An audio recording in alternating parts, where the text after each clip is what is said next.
সন্ধ্যার মধ্যে দেশের 11 অঞ্চলে ঝড়ের আভাস দিয়েছে বাংলাদেশ আবহাওয়া অধিদপ্তর। এসব অঞ্চলে ঝড়ের সঙ্গে বজ্রসহ বৃষ্টিও হতে পারে বলে জানিয়েছে সংস্থাটি।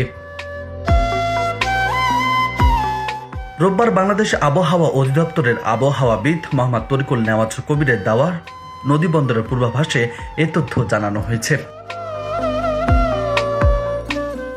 আবহাওয়া অফিস জানিয়েছে, সন্ধ্যার মধ্যে ঢাকা, ময়মনসিংহ, ফরিদপুর, খুলনা, কুমিল্লা, রংপুর, বগুড়া, রাজশাহী, যশোর, কুষ্টিয়া এবং সিলেট অঞ্চলসমূহের উপর দিয়ে পশ্চিম উত্তর পশ্চিম দিক থেকে ঘন্টায় 45 থেকে 60 কিলোমিটার বেগে অস্থায়ীভাবে দমকা, ঝড়ো হাওয়া সহ বৃষ্টি, বজ্রসহ বৃষ্টি হতে পারে।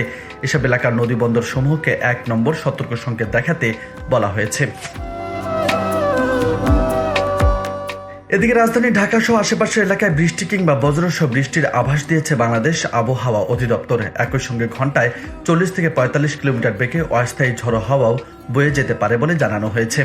রোববার বাংলাদেশ আবহাওয়া অধিদপ্তর ঝড় সতর্কীকরণ কেন্দ্র থেকে প্রকাশিত সকাল 7টা থেকে পরবর্তী 6 ঘন্টার জন্য ঢাকা ও পার্শ্ববর্তী এলাকার আবহাওয়ার পূর্বাভাসে এসব তথ্য জানানো হয়েছে। এতে বলা হয়েছে, আকাশ আংশিক মেঘলা থেকে অস্থায়ীভাবে মেঘলা থাকতে পারে, সেই সঙ্গে বৃষ্টি অথবা বজ্রসহ বৃষ্টি হতে পারে, তবে দিনের তাপমাত্রা অপরিবর্তিত থাকতে পারে। আর এ সময় পশ্চিম অথবা দক্ষিণ পশ্চিম দিক থেকে ঘন্টায় 8 থেকে 12 কিলোমিটার বেগে বাতাস প্রবাহিত হতে পারে এবং তা অস্থায়ীভাবে ঝড়ো হাওয়ার আকারে 45 থেকে 50 কিলোমিটার বৃদ্ধি পেতে পারে।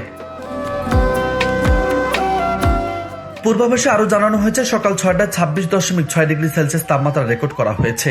এ সময় বাতাসে আর্দ্রতার পরিমাণ ছিল 81%। এছাড়া গত 24 ঘন্টায় এসব এলাকায় বৃষ্টিপাত হয়নি বলেও জানানো হয়েছে।